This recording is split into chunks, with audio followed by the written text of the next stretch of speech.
بەبەلەم سەرقاڵی پەیداکردنی بژێویە لە ناوچەی گەشتیاری ژاڵەناو.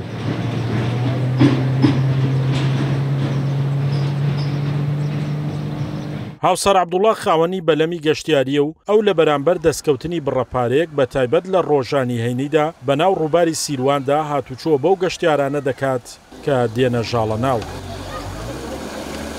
بەنسبەت ناوچەی گەشتیاری ژاڵەناوە باوینان لەبەر زیاویندا خەڵکێکی زۆر گەشتیار سەردانێکا لە کورد و لە عەرەب و لە تەنانەت لە ڕۆژهەڵات و هانیشەوە سەردانیەت، بەڵام تۆزێ ڕاستی تۆزێ نوقسانی هەیە جارێ بە تازە کراوەتەوەین بۆ ئیتر بە پێی کاتەکانی شەوانش چارەسەرە بن، بەڵام تاڵێ شوێنێکی خۆشە و دڵگیرە ناوچەکە.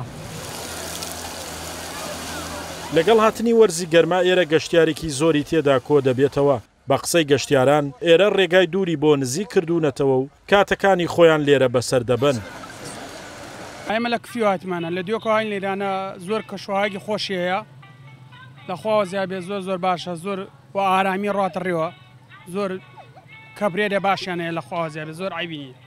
وڵاترم کوڕەکەمان دڵی پێ بێ کوڕمە و دی با بڕێنترم لەبەر ئەوان هاتمە لیاناو میشۆ لێرە بمانەوە خۆشی و وخۆشی کولی لای ئینشاڵڵا دوو بکە هەوڵما الحەمیلا خزمەتمەکە لەخوا بێ دوو بکەمەی هاوڵما دوانم جیایە. ناوچەی گەشتیاری ژاڵەناو دەکەوێتە سەر ڕووباری سیروان لە باشووری دەربەندیخان. چەندین کەپری گەشتیاری تێدایە و لەلایەن بەڕێبەراتی گشتی گەشت و گوزاری گەرمیانەوە سەرپەرشتی دەکرێت.